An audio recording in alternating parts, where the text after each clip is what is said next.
Let's bow down our heads, no? Let's pray. Lord, thank you, God, for today or tonight. Thank you for each and every one of us that is here. I pray, Lord, that you're going to provide us with a good connection na dili magputol-putol, oh God. But above all, oh Lord, you will be with us in our training. And Lord, we pray that we will be able to get all the needed learnings na among makapture, and at the same time, we will be able to apply it. In Jesus' name, amen. Okay, no? So as what I have shared, no, na this book is one of those books that I have read on my early days when I was in my 20s. I was starting during that time. If my memory serves me right, I was actually 22 or 23 years old, and I was introduced aning a book because my first engagement into business and into sales is actually in the field of network marketing. And my upline during that time shared to me this book, and I find it fascinating na ingon ani di ay ang sales, because I came from medical school. So ang akong understanding is wala jud sa business, no? In fact, wala sa selling in itself. Although during the time na naako sa eskwelahan, sa medical school, nagbaligya-baligya naman ko actually. But ang akong understanding went into much deeper sa katong time na ni join ko og network marketing, when I was invited by my upline by the name of Jen Wu. So that was the time na nagsugod ako og kanang upgrade on myself in terms of the industry na akong gisudlan. So yeah, this is the title of the book, The Greatest Salesman in the World. Now, kining nga book will actually offer us a timeless na principles na wrap up actually no in this book. It has a biblical undertone in it because it's written by a Christian, and I believe the gist of this book can can clearly be applied in our profession, not just in our profession, but even in our personal lives. No, so kining nga book, along the way in our discussion will be supported by some biblical verses in which kining nga topic is anchored upon on biblical principle. Okay, so let's dive. Uh, So the question actually, what makes a salesman great? Unsa may makapa mahimo sa usa ka salesman na great siya. So daghan ang mga tao na involved in sales. In fact, we view greatness as siya daghagalin mo nang great siya, maayo siya nga salesman or salesperson. Siya kay daghan siyang na-close, kana maayo siya nga salesman. But really, is that what makes a salesman or a salesperson great? Now, to begin with, I'm going to present you a definition of a great salesman based on Google. I only took it from Google. Google said a great salesman is not just someone who can close deals, but it is someone who creates value, builds trust, and leaves a lasting impact on people. Again, Google defined the great salesman, yang gi-define kung unsa ni ang great salesman. Yan, so Charlene, no? Charlene said, good morning po. My teacher in college told us about Ogmandino. He had a famous quote, what the mind conceive and believe. Yeah, thank you, Charlene. No? So here, Google said that the great salesman is not just someone who can close a sale. So having more sales, although that is not bad, in fact, that is really good. Having more sales, having more incentive, you can close there left and right, but that doesn't make us a great salesman. What makes us a great salesman, as what Google said, is this one: someone who creates value, builds trust, and leaves a lasting impact on people. So, three things. Muhatag og value, mo build og pagsalig, unya dunay lasting impact. So, ikaw og ako, having that definition ni Google, ikaw og ako now can clearly say to ourselves that we can really be a great salesman. Because kita tanan has the capacity to give and create value to whatever things na atong pwedeng buhaton. Pwede jud nato siya mabutangan og value. Aside from that, we as a person, we can always build trust. And anybody can actually build trust. And lastly, kita tanan can actually leave a lasting impact that will last from generation to generation. So let's dive in, no? Atong pagatanawon. So unsa maning mga nuggets of truth that we're gonna be talking about. Now, first, we're gonna be talking about forming good habits. Okay? First is that we're gonna be forming good habits.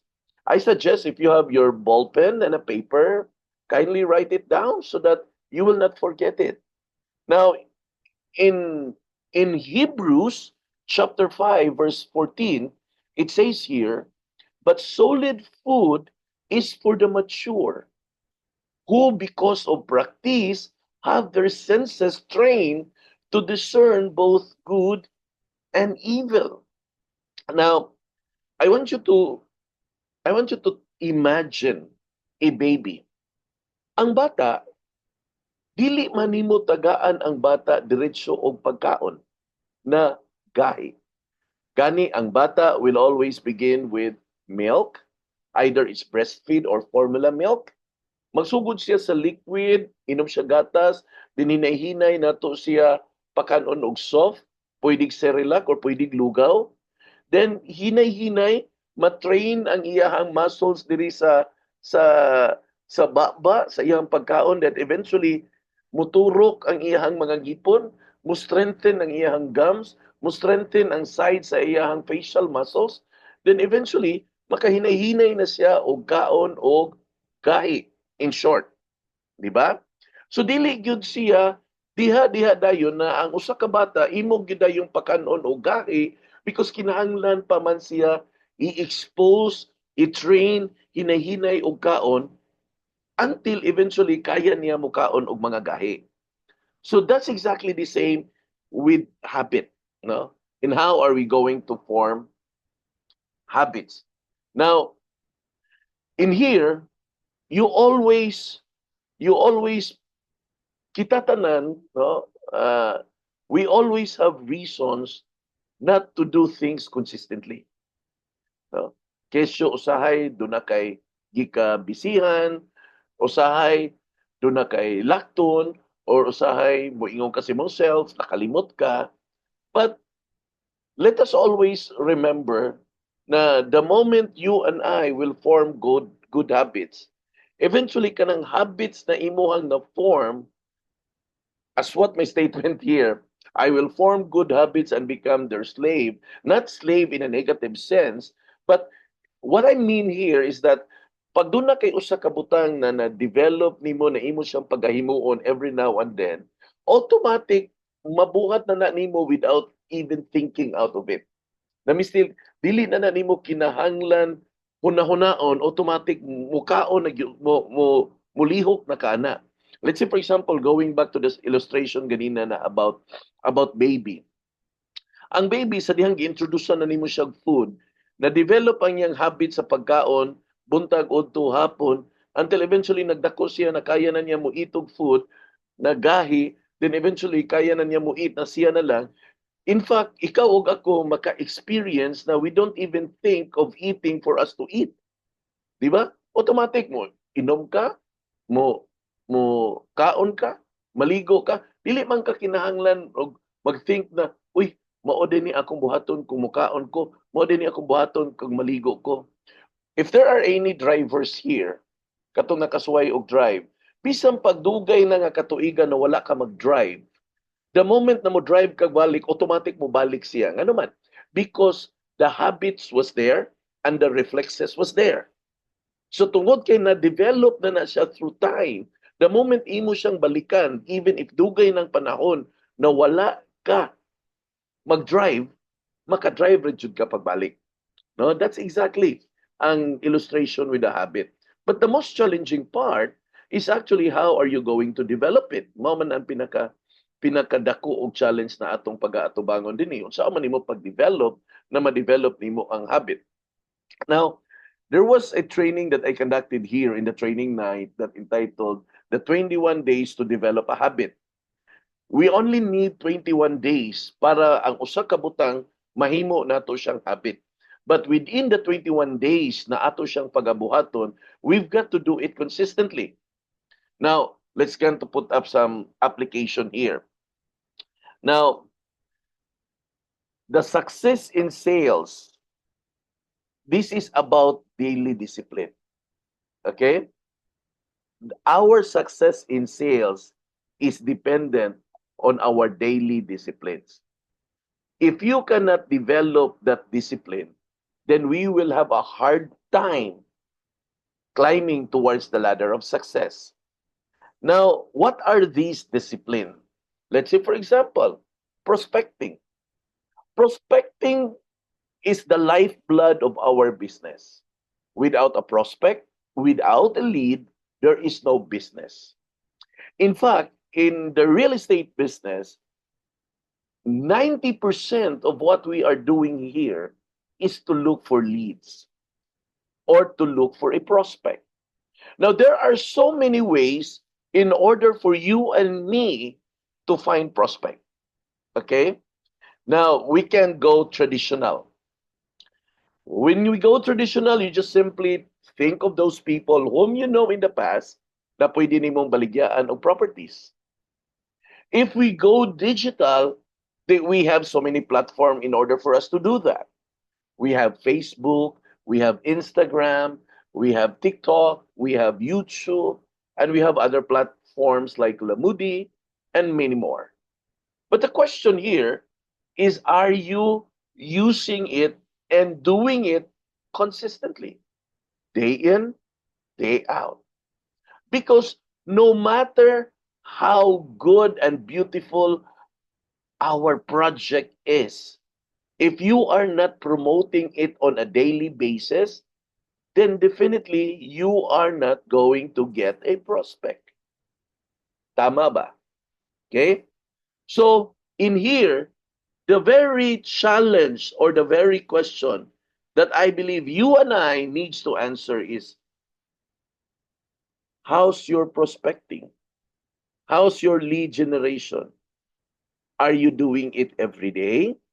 Are you posting regularly in all of the channels that is possible that will bring information to your possible buyer so that they may know that you are selling a property? And how consistent ba nimo ginabuhat? Are you doing it every time na maka-remember lang ka? Or intentionally, imo gid siyang tuyoon na imo siyang hinumdumon na kinahanglan ko mag-post inig buntag, kinahanglan ko mag-post inig udto, kinahanglan ko mag-post inig hapon, kinahanglan ko mag-post usa ko matulog. Now, honest answer, no? Yes or no lang. Are you consistent with your posting? Or you can type it in the comment section so that at least we will know if you are.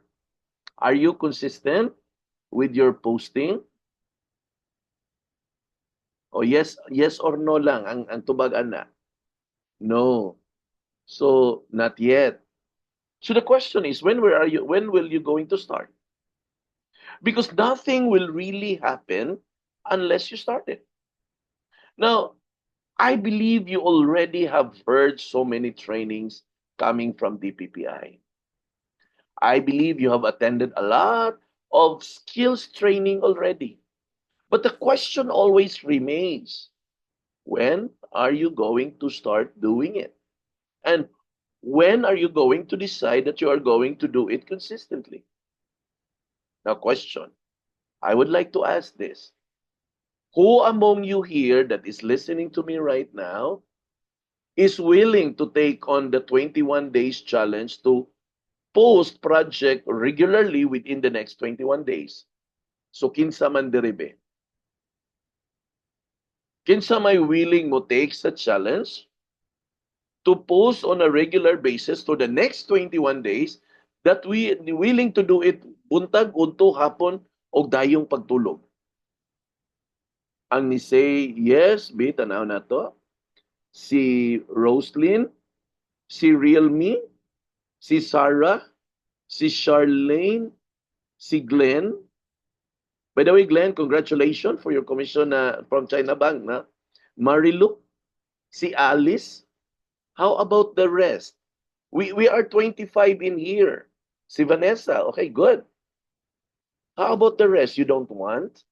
You don't want to develop that habit? Yan, si DPPI Cell.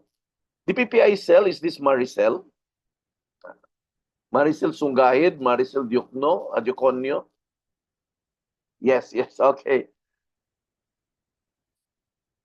Again, we're talking about the consistency here. On the next 21 days, who among you here would be willing to do it buntag, unto, hapon, o dayong pagtulog? That's just kanalang 4 nga cycle. And let's see, how will you be consistent with that? You can make a lot of choices. You can do it in your wall. You can do it in any FB group. The intention here is not really to get that leads automatically, but to develop the habit. To develop the habit. Because dirita magka-problema eh. We don't have the habit. Okay? So that's the daily discipline that we need to develop. The second daily discipline that we need to develop is follow-up. The first is prospecting. The second is the follow-up. Now, DPPI agents are, should I say, we're really good in promoting. We're really good. Organically, we're not even using Facebook ads or having website yet, kita tanan. But relatively we're good. But we need to do more. But I am pretty sure we're very bad at follow-up. Question: who among you here will be honest enough to say to yourself, are you consistent with follow-up or not? The answer is yes or no. Can you type it in the comment section below or in the chat box already? Are you consistent with your follow-ups? No. Roslyn, no.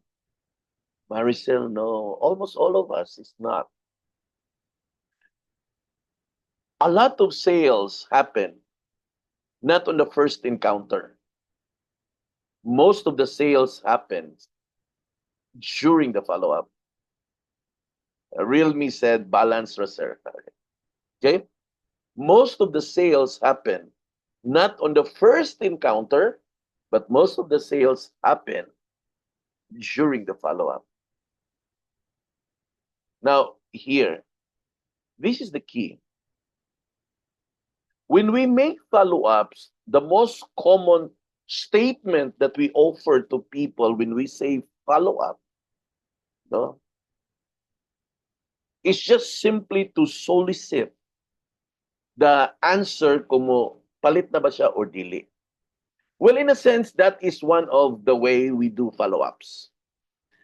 But I want you to understand that follow-up would be more nicer if you are going to put value to your follow-up. Okay? Now, follow-up can be valuable if you are going to accompany it with updates. You just don't make follow-up for the sake of having a follow-up para lang makakuha ka og tubag niya whether mo reserve siya or dili, but have the follow-up as a means to update your prospect. Update of what's going on, di ba? Update of there might be some price difference. Update for the current inventory that is available. There are so many things that we can possibly update that you can actually share to those prospect of ours. Di ba? Because ang nakaandan ra jud nato nga follow-up is, kumusta? Then decide, then ask if mag-reserve ba or dili, and sometimes we go straight even in asking, kanusa ka mag-reserve? Well, I'm not saying that's bad, but what we are looking at right now is becoming a great salesman. And becoming a great salesperson, we really need to put value in what we are going to do. And when we do follow up, we're going to put value in it. Tama? Okay. So in short, this is this maayo kay ko mo follow up. Oh, maayo da kanis mo follow up si Rowie. Kulbaan ko ani. Follow upon niya ko ani ron. Anyway, that's the second, prospecting and follow up, the second. The third discipline in our business that is really, really, really important, that we really need to develop the habit. The third one is continuous learning. You get the prospect, you do the follow-up, because more man na ang basic on sales. But the third one is the continuous learning. A lot of us in our industry thinks na once maka-attend ko sa training, umana. Dili na ko kinahanglan mo otro pa kay kamao na ko ana. My only answer to that kind of statement is this. If nakamao na ka, dapat unta daghan kag halin. So kay wala pa man kay halin, so meaning wala pa ka, di pa ka kamao. Di ba? Many times when we invite our partners na agents, we invite them to certain seminars, certain trainings, they will often give you an answer na humana man ko ana. But my question is actually running in my mind, kung humana ka, onya nakamao ka, dapat may halin ka. Sakto ba ko? Or sakto kaayo?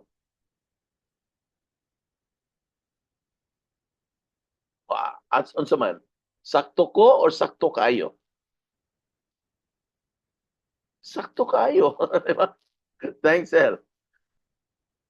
Which drives me to the point. Now, if we are not getting there, then the more we should be learning. We learn from the product consistently. We have to attend more and more PKS. We have to repeat attending PKS over and over again because we haven't got it. We have to go on the site tour. We have to attend site tour because in the first place, if we really did master it, then we are automatically on na as atong mind, then we could have probably used it in closing a sale. We need to attend. It's the four things na sa DPPI na dapat buhaton. PKS, site tour, trainings and events, cycle every now and then. Di ba?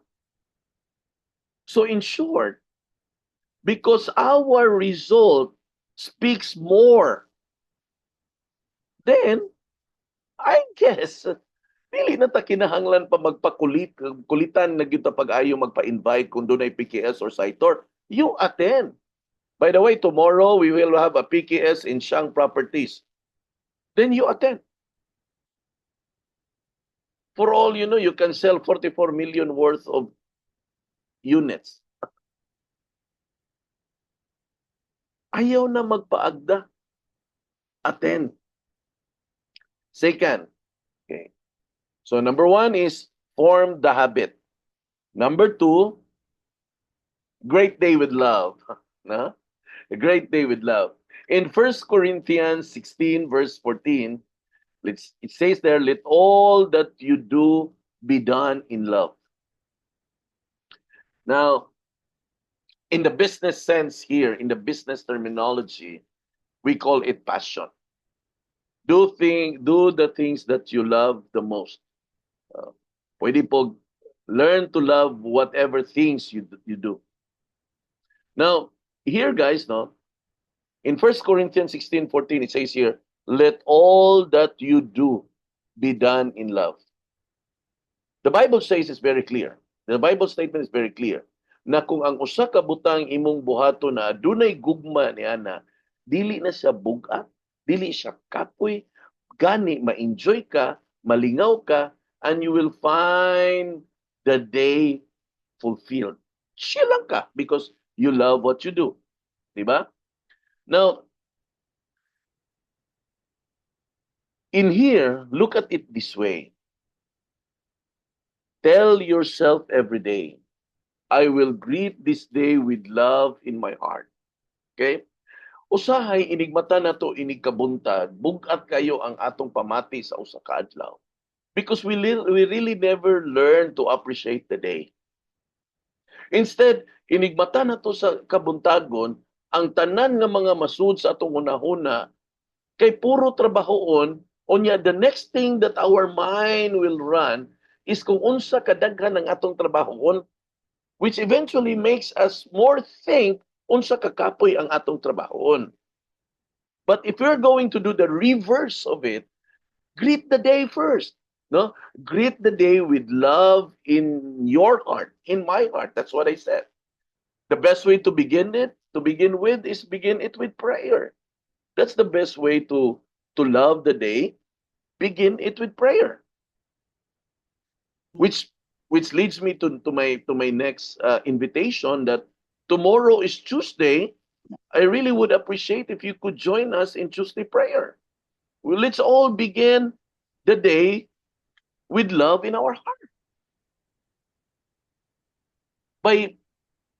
By putting prayer first on the very first day, in the very first hour. Tomorrow at 8 o'clock in the morning, we all gathered in Skyrise 4 for a morning prayer. No? 8 a.m. to 9 a.m. So, kadali ra kayo. Just 1 hour. This is what I'm saying na greet the day with love. No? Hold on ha, I'll just put everyone in mute para dili ta ma-distract. So, what's the insight that we can learn from here? Now, our love builds trust and relationship. Okay. Now, if you want to give a genuine care for our customer, and because that's what we are really looking at, no, putting value in what we do. If you really wanted to give a genuine care for our client and our customer, you need to put in the love of what you're going to do. So, unsa may mahitabo if you are going to put love in what you do? Number one, it would be excellent. Dili nimo lamo-lamoon imong trabaho. Kay tungod imong gibutangan og gugma ang imong trabaho, imong tarungon ang imong trabaho. It will begin with the time na mag-post ka. Ang imong post, dili lang ka mag-rely on copy-paste. Gani imong ibutang ang imong own emotions dito, imong own idea on how are you going to sell, because you really love what you do. Dili siya mahimong kapoy mo attend og Saitor, mo attend og PKS. Why? Because you put love in what you do. Dili kapoy makigmit og usa ka kliyente, dili ka kulitan, dili ka saputon kung ang imong prospect mangayo og update sa imong Hawaii, because you put love in what you do. Onya, because you put love in what you do, you like doing it more often. And the thing na atong ginabuhat, matransform siya from being a transaction into what? Into a relationship. There will be a relationship that would be built with our clients, because that is what is important. Why? Because ang atong produkto dili siya consumable. Ang consumable, sama sa pipita soap, inigamit nimo ana, mahurot man na, mopalit na po kag otro nga pipita. Sama sa sunscreen, inigamit nimo og sunscreen, mahurot man na. Sa imong buhaton, mopalit na pud ka og sunscreen. Sa serum, for example, mag-apply ka ini kagabi, mahurot man na siya. Sumupalit na pud ka og serum. Every time na mahurot ang usa ka consumable item, pwede ra nimo paliton. Pero sa ato ang business sa real estate, dili man na mahurot ang balay. So asa man magikan ang ato ang repeat business eventually? Magagikan ang ato ang repeat business gikan sa mga possible client na i-refer sa ato ang mga existing client. Okay? So, greet the day with love. Ingon ana ka-powerful ang passion actually. No? Once you are able to develop it. Number 3, persist until you succeed. Okay? Persist until you succeed. In Galatians 6 verse 9, it says here, and let us not lose heart in doing good, for in due time we will reap if we do not grow weary. Ningon dinhi, ayaw daw kawala og paglaom sa pagbuhat og tinarong. Kay sa sakto og takda na panganahon, mudawat ra gyud ta sa ato ang reward kung dili ta makapoy. Wanang grow weary. Okay? Very nice Bible verse. Very kuan kanang relatable para sa tuang nga mga DPPI agent. And as I will say it to you, to all of you, do not lose your heart. Do not lose your heart in posting. Akong i-paraphrase, do not lose your heart in posting every single day. Buntag udto hapon ug dayong katulog. Because sa takda na panahon, ikaw ug ako makahalin ra jud.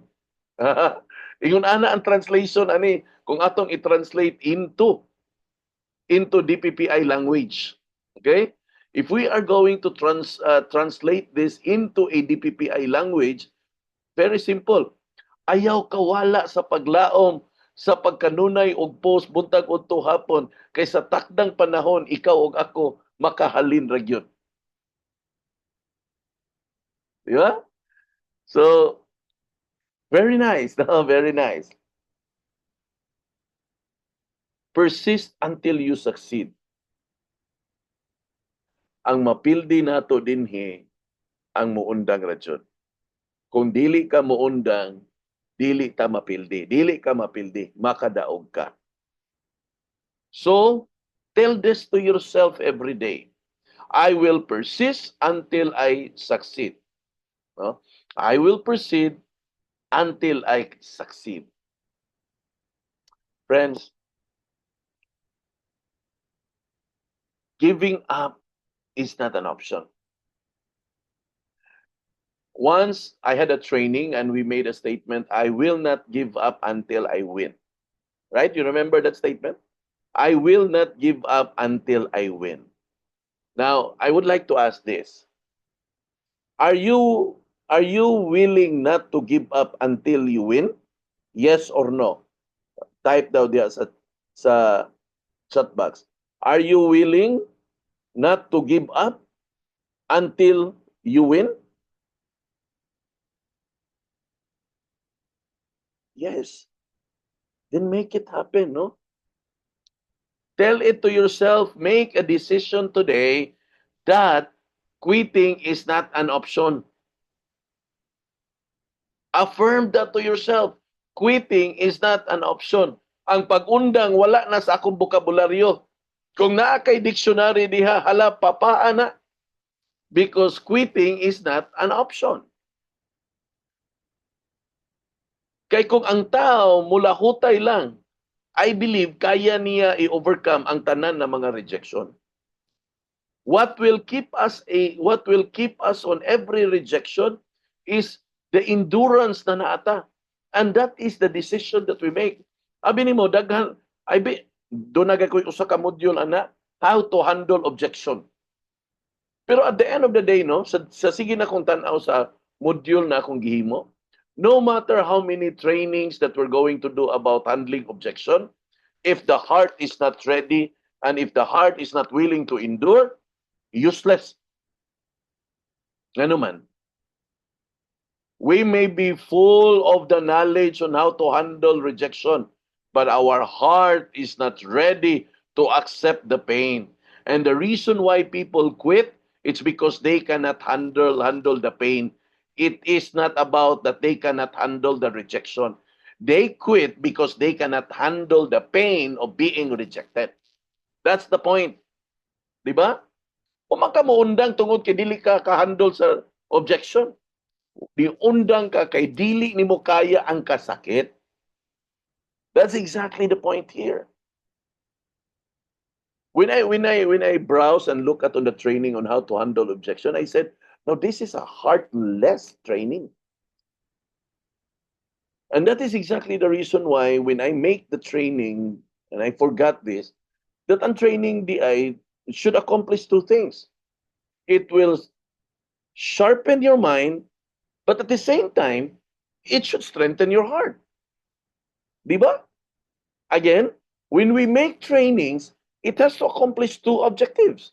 Number one is to sharpen the mind, but at the same time, it has to strengthen the heart.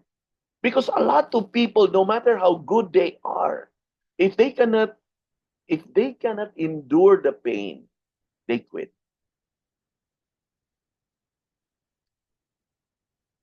Yes, I agree. Rejection is part of the process. But not all people can really handle rejection. Their heart is not ready to handle rejection. Because what they only have is just simply head knowledge. Head knowledge lang. Okay? So true sales professionals, ang tinuod yun ng sales professionals, persist through the pain of rejection. Diba? Ang pain sa rejection ang ilang gi-persist. Number 4. We're now number 4. Know your worth. Know your worth. In Psalm 139 verse 14a, it says A there because it's taas man siya, it's just the first portion akong gitake. I will give thanks to you for I am fearfully and wonderfully made. Tell this to yourself that you are fearfully and wonderfully made by God. Tell it to yourself, I am nature's greatest miracle. You are God's creation. You are fearfully and wonderfully made by God. So therefore, don't look at yourself so little. You have your own worth. Doon na kay imuhang balor. We may not have the same worth per se, but I want you to know that all of us has its own worth. Our confidence begins with our self-worth. How do you view yourself? Unsa may tan-aw nimo sa imong kaugalingon? If ang tan-aw nimo sa imong kaugalingon pildi ka, then you will really be pildi. If ang tan-aw nimo sa imong kaugalingon na dili ka makahalin, then dili jud ka makahalin. If ang tan-aw nimo sa imong kaugalingon dili ka maka-recruit, then dili jud ka maka-recruit. Now, until the time that you are going to convince yourself that you can really make the sale, then that is the time na makahalin ka. If you are really going to convince yourself, and I want you to convince yourself that you can sell, you can sell, you can sell, you tell it that to yourself. Never doubt that you can. Dili bitaw nang inig-post nimo, ikaw mismo magduda ka kung makahalin ba ka or dili. You will not win in that kind of mindset. You've got to believe in yourself first before you are able to convince a buyer to buy your project. Because if you yourself don't believe in yourself, then how will the buyer be? Tama? Then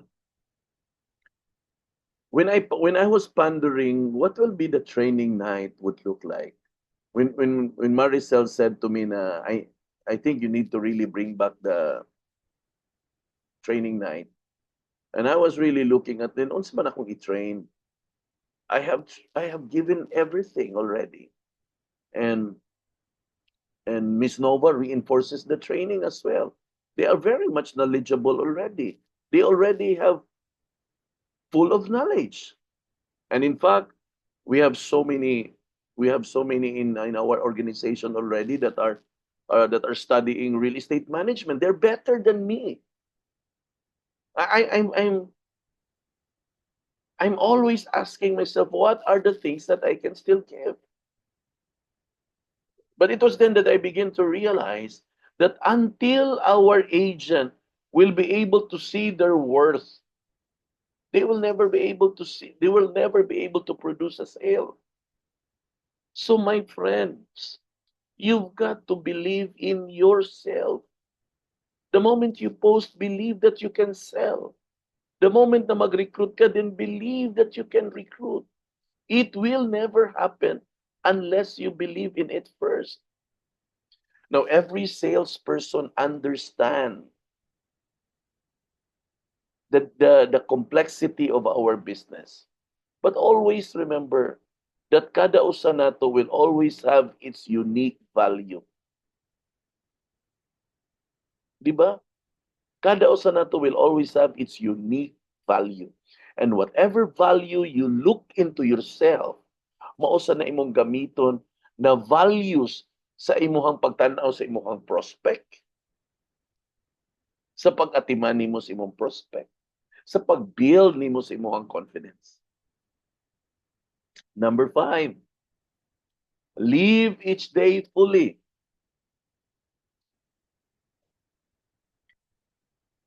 In Psalm 90 verse 12, it says here, "So teach us to number our days, that we may present to you a heart of wisdom." Now look at the first line. Teach us to number our days. That phrase, that statement, the Bible said to us that we should make use of our day fully. Don't waste it. Make your day count. I'm not saying you don't enjoy. What I'm saying, make your day count. Don't allow a day that will pass by that you are not going to do anything or even something that will bring you from point A to point B. Or in short, ayaw sugot na matapos ang adlaw na wala kay buhaton na makaabot ka sa destinasyon or sa pangandoy na gusto nimong makabot. Kay one thing I am very sure and confident na kung dili nimo suliton ang adlaw, kalimti ang imong problema ay kalimti ang imong pangandoy na imong makabot. Because it ain't gonna happen. If you want to achieve your dreams, then sulita ang adlaw. Ayaw usiki. Di ba? Now look at your day. Imagine your day. Unsa man imong nahuman karong adlaw nga Lunes? Doon na ba kay gibuhat na butang na makatabang sa imuhang paglambo sa imong kinabuhi? Doon na ba kay gibuhat karong adlaw para sa pagkabot sa imuhang mga pangandoy? Kay kung wala, gakapoy-kapoy ra ka na ang imong pangandoy ug suwat-suwat kay dili na siya makabot.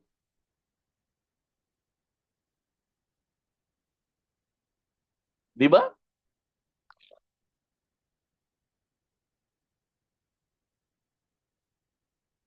So make your day count. Procrastination is the enemy of sales. Sa man ang procrastination? Makaon na, Joe? Kanang procrastination, maunang unya-unya. Unya na lang. Sayo pa man. Buntag sayo pa man, oy. Unya na lang. Yes, sakto ning ingon ni DPPI. Don't stay to your comfort zone because you might be too comfortable already that you don't want to get up. Kanang unya na, unya na, unya na, unya na. Ah, tiurok atong kinabuhi ana. Each day must be approached with purpose and action. Remember that. Each day must be approached with purpose and action. If you are going to take the day na sulit ang imong adlaw, then the best way that I can advise you is write the things that you wanted to do on that day. So that you will know kung unsa ang kinahanglan nimong buhaton o mahibalusag ka kung doon na pa ba kay bakanti or wala. Right? Because if you're not going to check on it, I'm sorry to say, you will end up losing the day. So how will you live each day fully? Tell it to yourself first. I will live this day as if it is my last day. So unsa may buhaton sa usa ka tawo na naghunahuna na ugma patay na siya. Sige daw be. I'll throw that question. Unsay buhaton sa usa ka tawo na nahibalo siya na ugma mamatay siya? Unsay ang buhaton?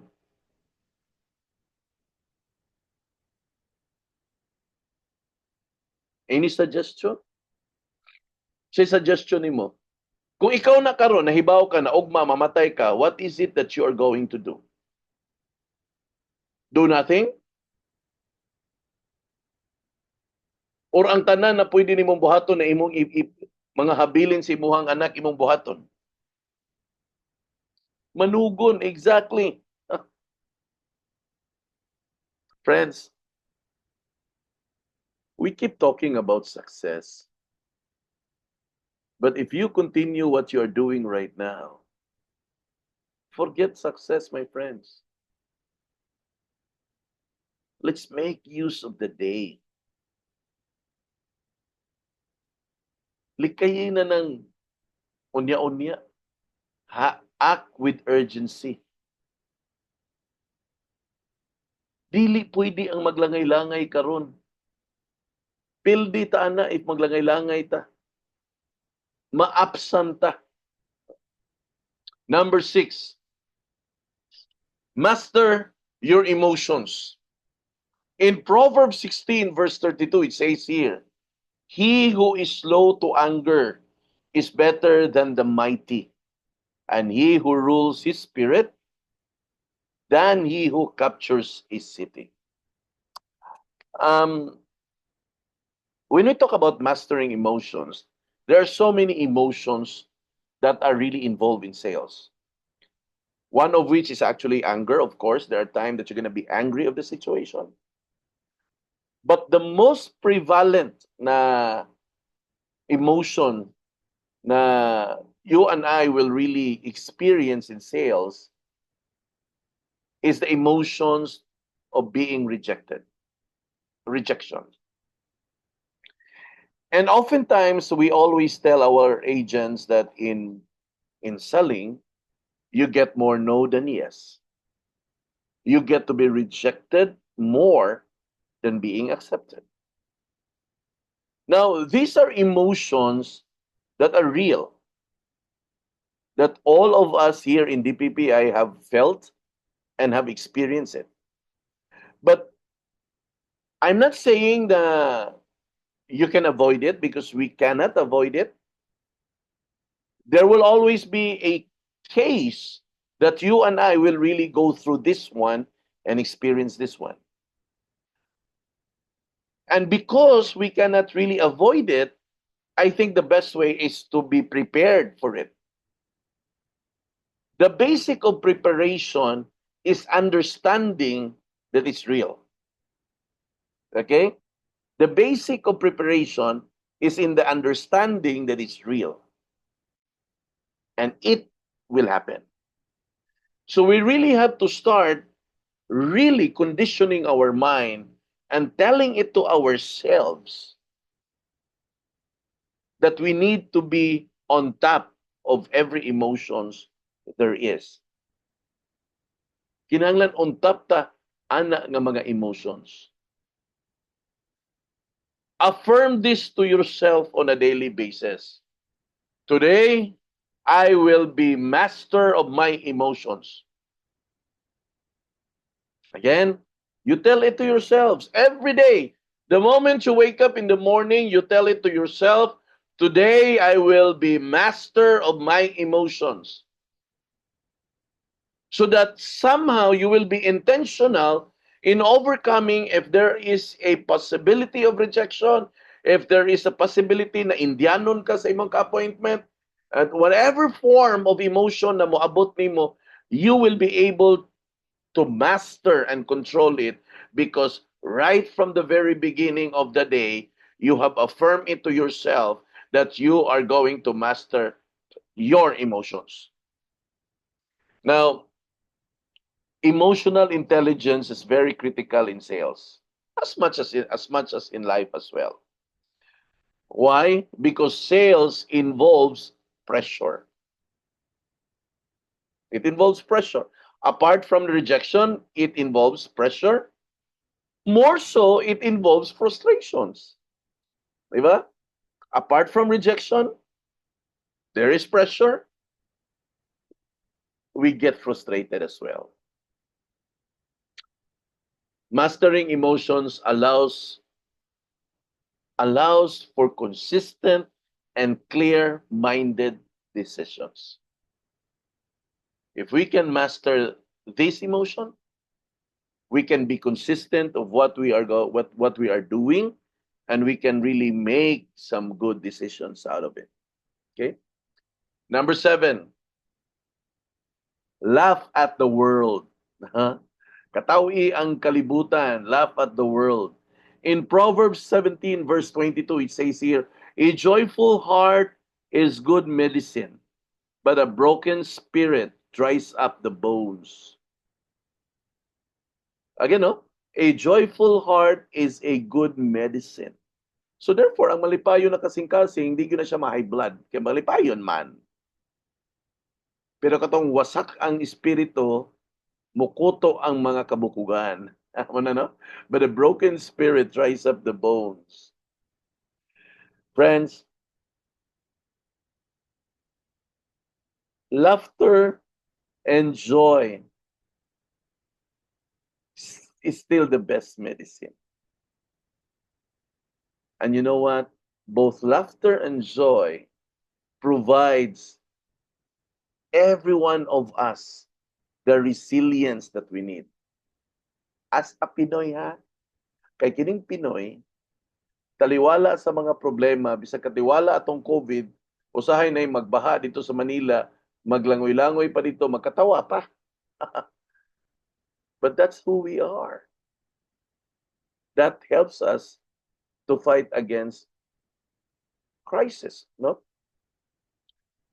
And affirm this to yourself. Tell this to yourself. I will laugh at the world. No?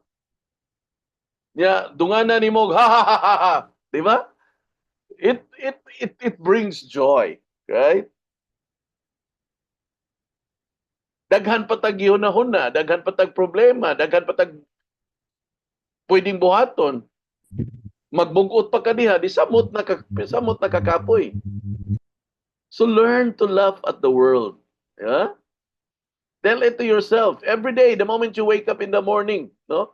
Nigmata ni mo diha, tell it to yourself, I will laugh at the world. Pwede rin yun. No? Don't be affected by whatever scenario that you're in. Ngano man, kung doon na kay problema, unya magmugot ka, masolbad ang problema, samot dili. Nga naman, kung doon na kay problema, niya magsapot-sapot ka, masolbad mo problema, o dili man sad. So the more kan dili makahalin, kay imo man daogon sa sapot-sapot. So when you wake up this morning, tomorrow morning, tell it to yourself, I will laugh at the world. Our joy provides the resilience. Don't take every setback seriously. Just keep a positive outlook. Again, don't take every setbacks seriously, but rather keep a positive outlook. It can help us all. No? Number 8, multiply your value. Multiply your value. In Ecclesiastes 9, verse 10a, it says here, whatever your hand finds to do it with all your might. You know? Whatever your hands find to do, kung unsa daw makitan si mong kamot na nay buluhaton, buhata pag-ayo. Now, this is your business. What you have right now, this is your business. You know very well that if you're going to work this out, it will really give you the result that you are going to have. You're going to have a sale. If you're going to build your network, then you will going to have and enjoy and override commissions. Why I said so? Because I saw people earning good commission, but at the same time, I saw people that are earning good override commission because they are able to build a big organization. Now, my point here is this. Kung unsa ang naa sa imong mga kamotro na pwede nimong buhaton, buhata. O nya, tarungag buhat. So that it will give you the result that you want. Ang problema na to kay pitik-pitik man. Pitik-pitik din pitik-pitik dito. Would you be able to achieve things like that if you're going to do pitik-pitik? No. If you really wanted to see good results, then you've got to put in the needed value to what you're doing. Tell this to yourself every day. Today, I will multiply my value 100-fold. Tell it in the morning when you are going to wake up. All of these things, all of these 10 nuggets that I'm sharing you, part of it is affirm to yourself. Today, I will multiply my value 100-fold. Meaning, you are going to grow, learn, and increase your worth.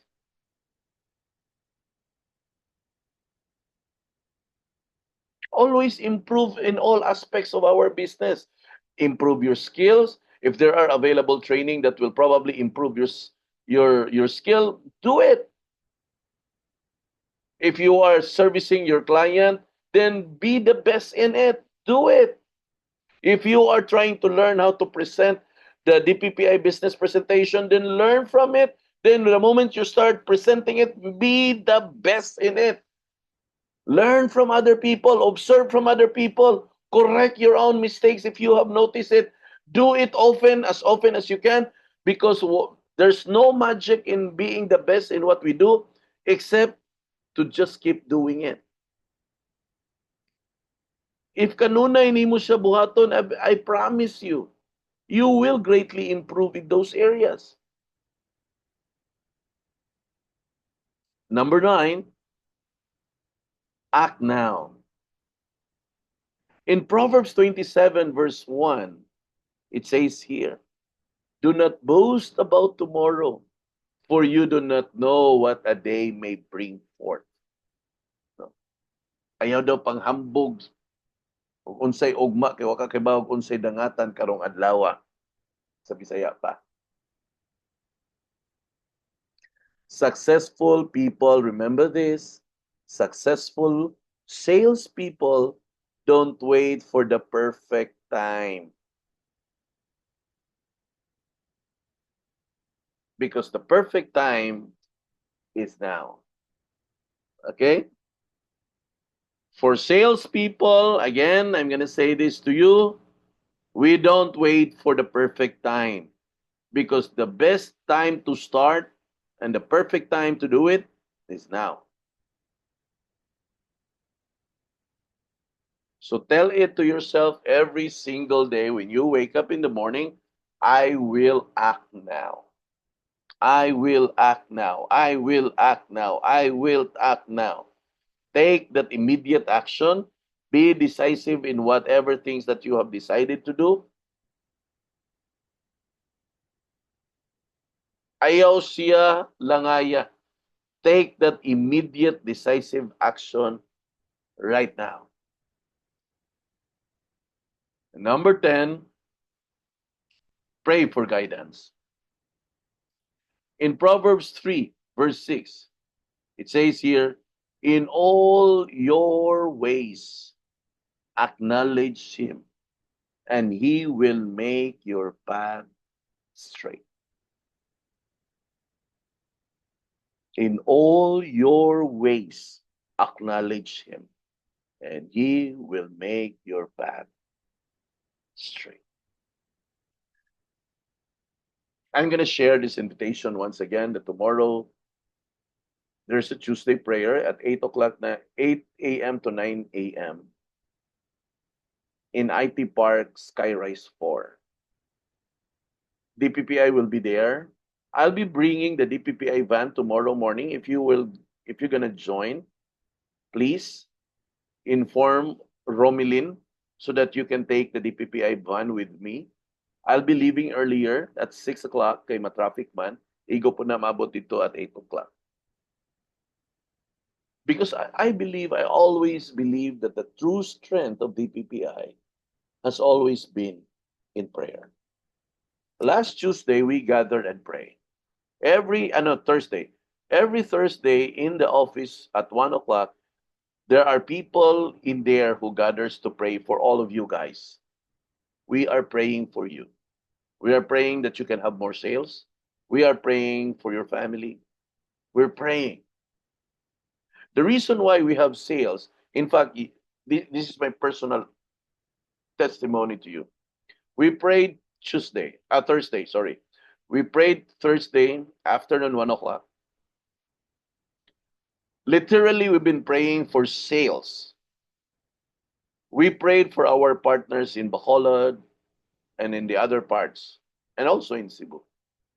Can you just imagine, after we pray, that day, pagkagabi, two of our agents in Bacolod make a sale.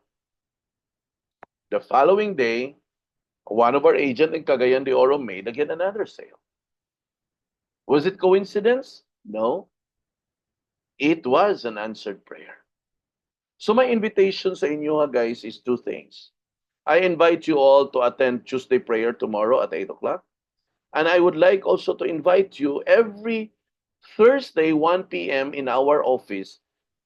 There are people who gather there to pray for more sales. If ikaw na gusto kang makahalin, I'm telling you this straight from my heart, if ikaw gusto kang makahalin, appeal karong Huwebes and we'll pray for you na makahalin ka. Not just you, but all of us. Because I always believe sales is not just about strategy. Again, sales is not just about strategy, but about seeking God's favor, wisdom, and integrity in every transaction. Again, I'll say this. Sales is not just about strategies, but about seeking God's favor, wisdom, and integrity in every action. So when you wake up in the morning, tell it to yourself, I will pray for guidance. Declare our dependence on God. Our dependence on God fuels ethical and wise decision. So ang resulta, more sales. No? That would be the result, more sales. So these are the 10 nuggets of truth that I would like to share to you from the book, The Greatest Salesman in the World, authored by Ogmandino. And if you want to have a copy of that book, you can go to any national bookstore or Fully Book. There's a copy available. Nipis na kayo na siya nga booklet and it's a very nice. Okay? Friends, mora ni akong always no. Our training is designed to sharpen our mind, but it is also designed to strengthen our hearts. Ponder on what are the nuggets of truth that we are talking today in the greatest salesman in the world. And most importantly, I challenge everyone, apply it. Apply it, apply it, apply it. Okay? In conclusion, these timeless truths transform not only your sales career, but actually your entire life. It will help you transform. And it will anchor your business and whatever actions that you are going to take in godly principles. So go do this business with love, discipline, and faith. No? I will not promise you heaven, but with a consistent act in doing all the things that we'll be talking today, I will guarantee you that you will be moving forward and getting closer to your possible destination. Dili man siguro ka maabot dayon dito, but I believe that you're gonna be moving forward. Okay? Now, before I'm going to close, I would like to invite everyone to follow my page. My page is DPPI Joffrin Idolovirio Villasencio. Please follow because every day there is a nuggets of truth in video format that I share this every day. The intention is for you to be in continuous uh, motivation through these videos. No? The PKS tomorrow would be in Two Quad Building, Cebu Business Park, Ayala, 1 p.m. Two Quad. Okay. So guys, can I ask favor? Can you follow this page? Because every day there's a video there entitled Three Things. Those are good videos. Please, no, I would like to ask it from you. Please take time to listen to it, make a comment, share whatever things that you wanted to share based on the topic that had been discussed. But most importantly, I ask from you if you could actually share it to your friends who will need the message. Okay, guys, follow the page. Please comment on the topics na naa dito na you have some idea, but also share it to the person na nanginahanglan ana nga message. Okay? So, thank you. Is there any questions that you wanted to ask? So, let's live and sell with purpose and impact. So, you have any question?